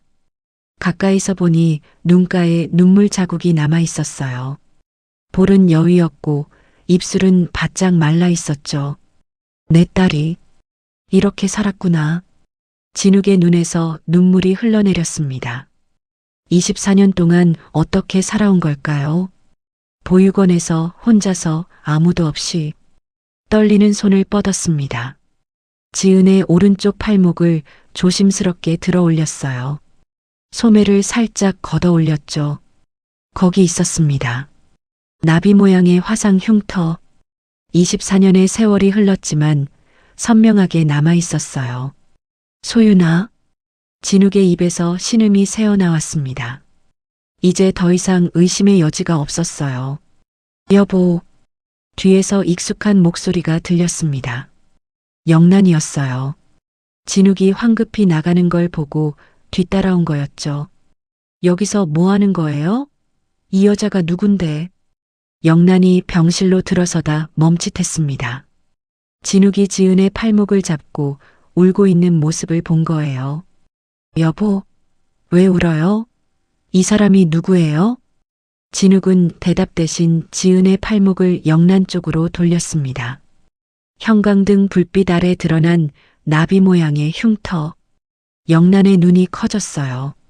숨이 멎는 것 같았습니다. 이 상처. 영란의 목소리가 떨렸어요. 손을 뻗어 흉터를 만져봤습니다. 24년 전 수없이 약을 발라줬던 그 상처. 여보, 이거 당신이 그날 쏟아서 생긴. 응, 맞아. 진욱의 목소리가 갈라졌습니다. 눈물이 멈추지 않았어요. 소윤이야. 우리 소윤이야. 영란의 무릎이 꺾였습니다. 바닥에 주저앉으며 비명을 질렀어요. 소윤아, 소윤아. 그 소리에 지은이 눈을 떴습니다. 흐릿한 시야에 낯선 사람들이 보였어요. 자신의 팔목을 잡고 우는 노부부. 누구세요? 지은이 겁에 질린 목소리로 물었습니다. 몸을 움츠리며 뒤로 물러났어요. 진욱이 지은의 손을 꽉 잡았습니다. 눈물 범벅이 된 얼굴로 말했어요. 지은아. 아니, 소윤아. 나야. 아빠야. 네. 무슨 소리예요? 지은의 눈이 휘둥그레졌습니다. 이해할 수 없다는 표정이었어요. 내 팔목에 있는 이 흉터. 내가 4살 때 내가 실수로 끓는 국을 쏟아서 생긴 거야. 진욱의 목소리가 떨렸습니다. 영란이 옆에서 오열하고 있었어요. 병원에서 치료받다가 내가 사라졌어. 24년을 찾았어. 24년 동안 매일 찾았어. 지은은 멍하니 자신의 팔목을 내려다봤습니다. 평생 콤플렉스였던 이 흉터. 어디서 생긴 건지도 모르고 살았어요. 저는 보육원에서 자랐어요. 부모님 얼굴도 몰라요. 알아. 다 알아. 1996년 12월에 서울역에서 발견됐잖아. 4살 추정. 오른쪽 팔목에 나비 모양 화상 흉터. 진욱이 지은의 손을 더 꽉 쥐었습니다. 손등에 핏줄이 붉어졌어요. 그게 너야. 우리 딸이야. 소윤아. 지은의 눈에서 눈물이 흘러내리기 시작했습니다. 머릿속이 하얘졌어요. 꿈을 꾸는 것 같았죠. 그럼 법정에서. 지은의 목소리가 떨렸습니다. 법정에서 자신에게 호통치던 그 판사가 아버지라고요. 진욱은 갑자기 침대에서 물러나 바닥에 무릎을 꿇었습니다. 이마를 바닥에 박았어요. 어깨가 격하게 들썩였죠. 미안하다. 미안해, 소윤아. 짐승 같은 울음이 터져 나왔습니다. 60년 인생에서 한 번도 이렇게 운 적이 없었어요. 내가 너한테 무슨 짓을 한 거야? 아비가 딸을 못 알아보고 법정에 세워서 호통을 쳤어. 도둑이라고, 거지 근성이라고. 진욱의 주먹이 바닥을 내리쳤습니다. 쿵, 쿵, 쿵. 손등이 빨갛게 부어올랐어요. 내가 죽일 놈이야. 내가 미친 놈이야. 영란도 바닥에 엎드려 울었습니다. 두 노인의 통곡이 병실을 가득 채웠어요. 문 밖에서 지켜보던 칠성 영감이 낮게 중얼거렸습니다. 세상에 이런 일이. 지은은 멍하니 그 모습을 바라봤습니다. 머릿속이 복잡했어요. 분노인지 서러움인지 기쁨인지 알 수 없었죠. 28해를 부모 없이 살았습니다. 보육원에서 천덕꾸러기로 자랐어요. 부모 얼굴이 어떻게 생겼는지, 왜 자신을 버렸는지 단 한 번도 알 수 없었죠. 그런데 지금 바닥에 엎드려 우는 저 사람들이 부모라고요. 법정에서 자신을 모욕했던 저 판사가 아버지라고요. 일어나세요. 지은이 작은 목소리로 말했습니다. 진욱이 고개를 들었어요. 눈물 범벅이 된 얼굴이었죠. 일어나세요. 바닥 차가워요. 지은의 목소리는 담담했습니다. 하지만 눈에서는 눈물이 멈추지 않았어요. 용서해줘. 제발 용서해줘, 소윤아. 저는 아직 모르겠어요. 이게 현실인지. 지은은 자신의 팔목을 내려다봤습니다. 평생 숨기고 싶었던 흉터. 그게 자신의 정체를 증명하는 증거였다니. 병실 안에 세 사람의 울음소리가 뒤섞였어요. 아기 민준이도 깨서 울기 시작했습니다. 하지만 그건 슬픈 울음이 아니었어요. 24년 만의 재회. 피는 물보다 진하다고 했죠. 찢어졌던 가족이 다시 만나는 순간이었습니다. 일주일 후 유전자 검사 결과가 나왔습니다. 99.9% 친자 일치입니다. 병원 의사의 말에 진욱과 영란은 서로를 부둥켜 안고 울었어요. 이제 더 이상 의심의 여지가 없었습니다. 한지은은 24년 전 잃어버린 딸 박소윤이 맞았어요. 지은은 그 결과지를 멍하니 바라봤습니다. 손끝이 떨렸어요. 평생 궁금했던 질문의 답이 거기 있었죠. 나는 누구일까? 왜 버려졌을까? 버려진 게 아니었습니다. 부모는 24년 동안 자신을 찾고 있었어요. 소윤아? 아니, 지은아. 이제 집으로 가자. 진욱이 조심스럽게 말했습니다. 지은은 고개를 끄덕였어요. 아직 실감이 나지 않았지만 거부할 이유는 없었죠. 진욱의 집, 서울 외곽의 넓은 단독주택이었습니다. 마당에는 영란이 가꾼 작은 정원이 있었어요. 지은은 대문 앞에서 한참을 서 있었습니다.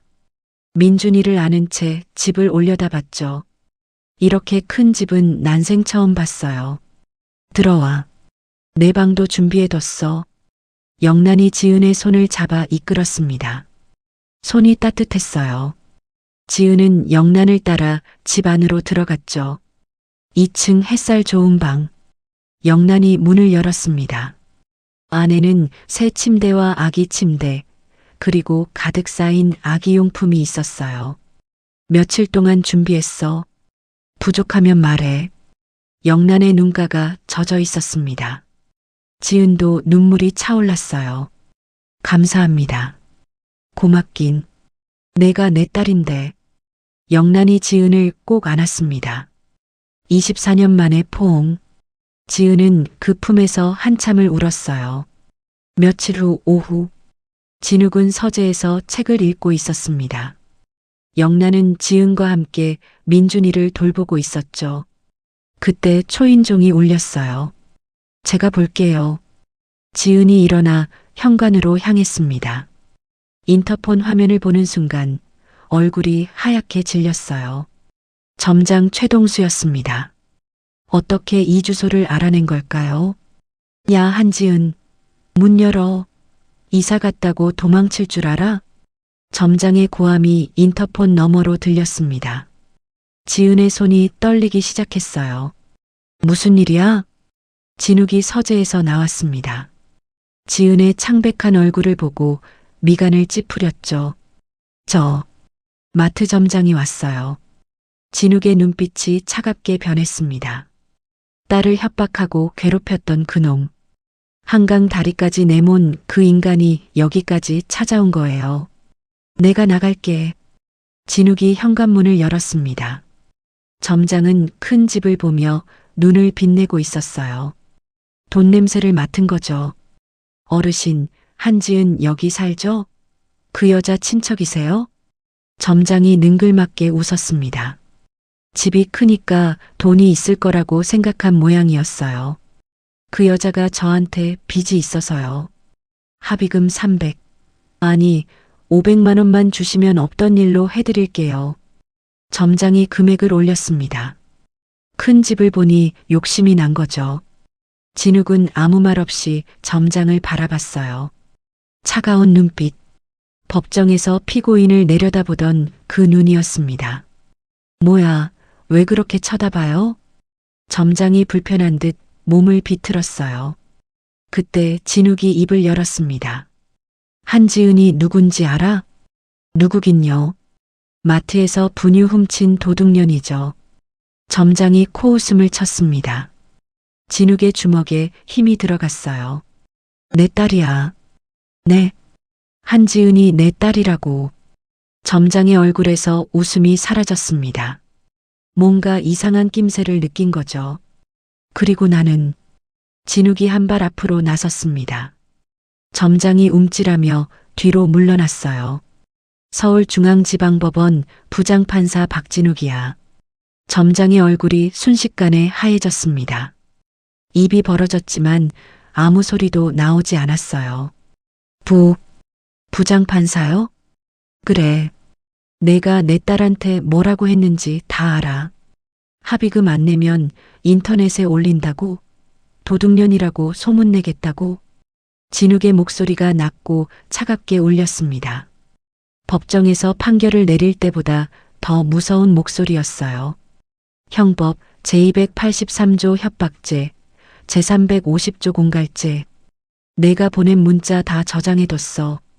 점장의 무릎이 꺾였습니다. 바닥에 털썩 주저앉았어요. 저는 그냥 몰랐습니다. 몰랐어? 그게 변명이 돼? 그때 대문 밖에서 익숙한 목소리가 들렸습니다. 야, 이 새끼 여기 있었네? 칠성 영감이었어요. 마침 지은을 보러 오던 길이었죠. 점장을 보자 눈이 휘둥그레졌습니다. 이놈이 지은이 협박하던 그놈 아냐? 칠성 영감이 성큼성큼 다가왔습니다. 주머니에서 핸드폰을 꺼냈어요. 내가 증거 다 모아뒀어. 녹음이랑 문자 캡처. 경찰에 고소장 넣으려고 했는데 잘 됐다. 점장의 얼굴이 흙빛으로 변했습니다. 완전히 포위된 거였어요. 살려주세요. 제가 잘못했습니다. 점장이 진욱 앞에 납작 엎드렸습니다. 이마를 바닥에 박았어요. 제가 눈이 멀었습니다. 한 번만 봐주세요. 진욱은 차갑게 내려다봤습니다. 자비 같은 건 없었어요. 내가 내 딸한테 한 말 기억나? 돈 없으면 애를 왜 낳냐? 거지 근성이 뼛속까지 박혔다. 그렇게 말했지? 점장은 고개도 들지 못했습니다. 온몸이 벌벌 떨리고 있었어요. 고소장은 이미 준비해뒀어. 내가 직접 나서진 않겠지만 변호사가 알아서 처리할 거야. 진욱이 몸을 숙여 점장의 귀에 대고 말했습니다. 그리고 마트 본사에도 연락할 거야. 직원한테 협박하고 공갈치는 점장, 뉴스에 나오면 어떻게 될 것 같아? 제발이요. 점장의 눈에서 눈물이 흘러내렸습니다. 코를 훌쩍이며 바닥에 엎드려 빌었어요. 닥치고 꺼져. 칠성 영감이 점장의 멱살을 잡아 일으켰습니다. 대문 밖으로 끌고 나갔어요. 다시 얼씬거리면 그땐 진짜 경찰서 끌려간다. 알았어? 점장은 비틀거리며 도망치듯 사라졌습니다. 뒤도 돌아보지 않았어요. 현관 안에서 지켜보던 지은이 천천히 걸어 나왔습니다. 눈가가 젖어 있었어요. 아빠. 처음으로 자연스럽게 나온 말이었습니다. 진욱이 돌아봤어요. 고마워요. 저 지켜줘서. 진욱의 눈에서도 눈물이 흘러내렸습니다. 딸을 꼭 안아줬어요. 당연한 거야. 아빠잖아. 칠성 영감이 기침을 하며 말했습니다. 에휴, 눈물 콧물 그만 흘리고 밥이나 먹자. 배고파 죽겠네. 영란이 웃으며 나왔어요. 민준이를 안고 있었죠. 들어오세요, 영감님. 마침 저녁 준비하고 있었어요. 네 사람이 집 안으로 들어갔습니다. 대문이 닫히고 따뜻한 저녁 햇살이 마당을 비췄어요. 긴 겨울이 끝나고 있었습니다. 계절이 바뀌었습니다. 겨울이 가고 봄이 왔어요. 진욱의 집 마당에는 따스한 햇살이 가득했습니다. 목련이 하얗게 피어 있었고 개나리가 노랗게 물들어 있었죠. 영란이 가꾼 정원에는 새싹이 돋아나고 있었어요. 진욱은 정년퇴임을 했습니다. 36년간의 판사 생활을 마무리했어요. 은퇴식 날 후배 판사들이 꽃다발을 건넸죠. 하지만 진욱의 눈에는 오직 한 사람만 보였습니다.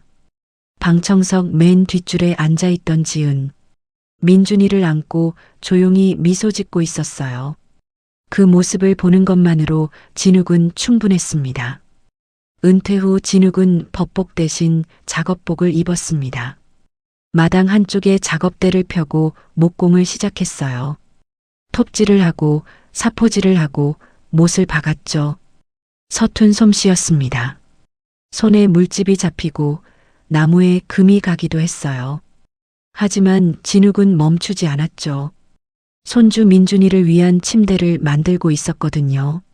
아버지, 힘드시면 그냥 사도 돼요. 지은이 시원한 보리차를 들고 나왔습니다. 진욱은 고개를 저었어요.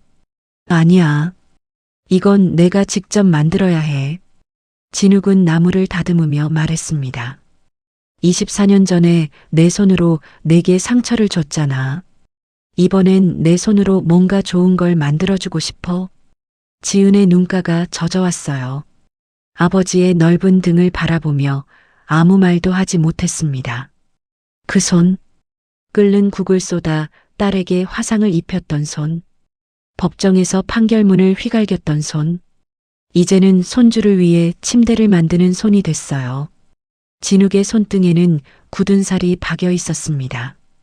여기저기 작은 상처도 나 있었죠. 하지만 그 손은 어느 때보다 따뜻해 보였어요.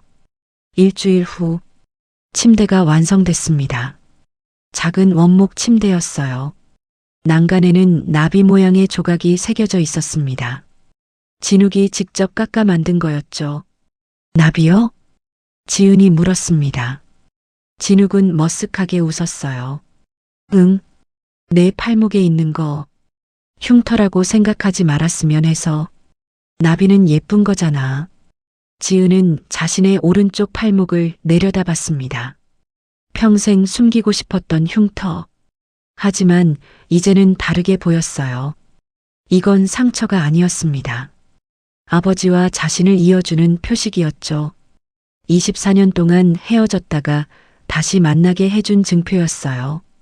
고마워요, 아빠. 지은은 진욱을 꼭 안았습니다. 진욱의 눈에서 눈물이 흘러내렸어요. 하지만 슬픈 눈물이 아니었습니다. 그날 저녁, 칠성 영감이 놀러 왔습니다. 야, 뭐 하나 잘 만들었네. 침대를 보며 칠성 영감이 감탄했어요. 진욱이 멋쩍게 웃었습니다. 형님한테 배운 거예요. 옛날에 옆방에서 뭐 만드시는 거 봤거든요. 뭘 내가 가르쳤다고. 내가 잘한 거지. 칠성 영감이 툭 내뱉었어요. 하지만 얼굴에는 흐뭇한 미소가 번져 있었죠. 영란이 저녁상을 차렸습니다. 된장찌개, 제육볶음, 계란말이. 소박하지만 따뜻한 밥상이었어요. 5 식구가 둘러앉았습니다. 진욱, 영란, 지은, 민준이, 그리고 칠성 영감. 피로 이어진 가족과 마음으로 이어진 가족이 함께였죠. 자, 먹자. 식기 전에 칠성 영감이 수저를 들었습니다. 민준이가 높은 의자에서 까르르 웃었어요. 할배. 민준이가 옹알이처럼 말했습니다. 칠성 영감을 향해 손을 뻗었죠. 야, 이 녀석이 나한테 할배라고 했어? 칠성 영감의 눈이 휘둥그레졌습니다. 얼굴이 빨개졌어요.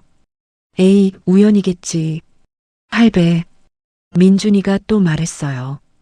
이번엔 분명했습니다. 칠성 영감이 헛기침을 했어요. 하지만 입꼬리가 귀까지 올라가 있었죠.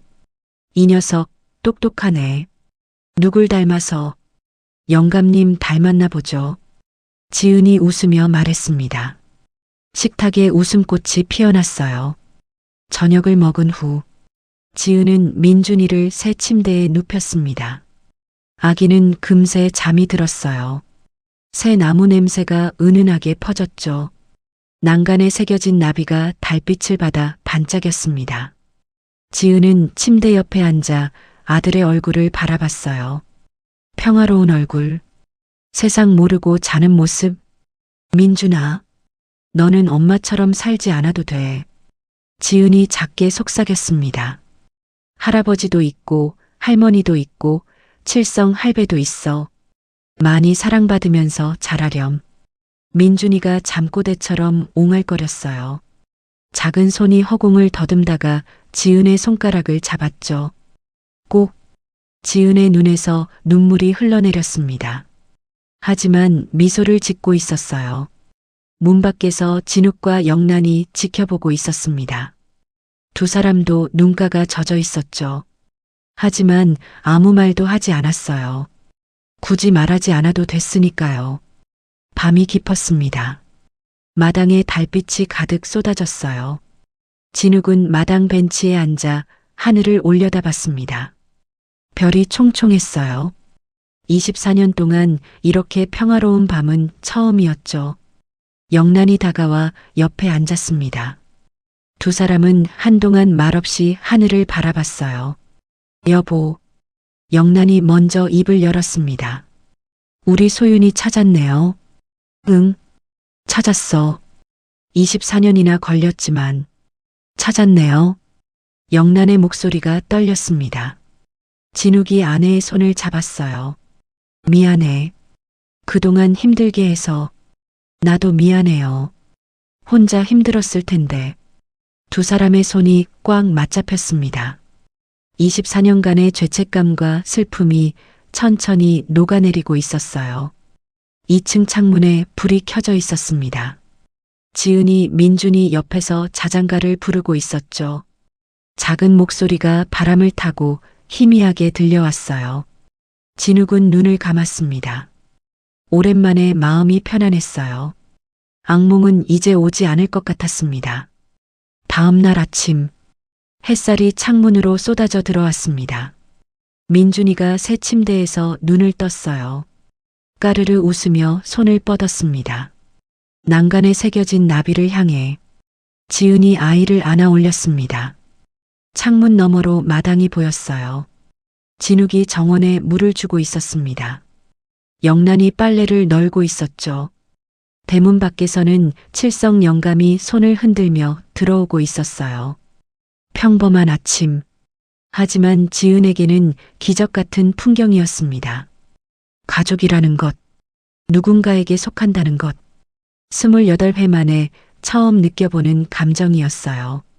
지은은 민준이를 안고 아래층으로 내려갔습니다. 마당으로 나서자 따뜻한 봄바람이 얼굴을 스쳤어요. 좋은 아침이에요. 지은이 말했습니다. 진욱, 영란, 칠성 영감이 동시에 고개를 돌렸어요. 좋은 아침. 네 사람의 목소리가 겹쳤습니다. 민준이가 까르르 웃었어요. 햇살이 5사람을 따뜻하게 감쌌습니다. 마당에 드리운 그림자가 길게 그리고 평화롭게 겹쳐졌어요. 찢어졌던 가족이 다시 하나가 된 봄날 아침이었습니다. 오늘의 이야기는 여기까지입니다. 때로는 가장 어두운 밤이 지나야 가장 밝은 아침이 온다고 하죠. 24년이라는 긴 밤이 끝나고 박진욱과 한지은에게도 마침내 아침이 찾아왔습니다. 피는 물보다 진하다고 했어요. 아무리 오랜 세월이 흘러도 가족은 결국 서로를 알아보게 되어 있나 봅니다. 오늘 사연 어떠셨나요? 공감이 되셨다면 구독과 좋아요 부탁드려요. 다음에도 가슴 뭉클한 사연으로 찾아뵙겠습니다. 시청해 주셔서 감사합니다.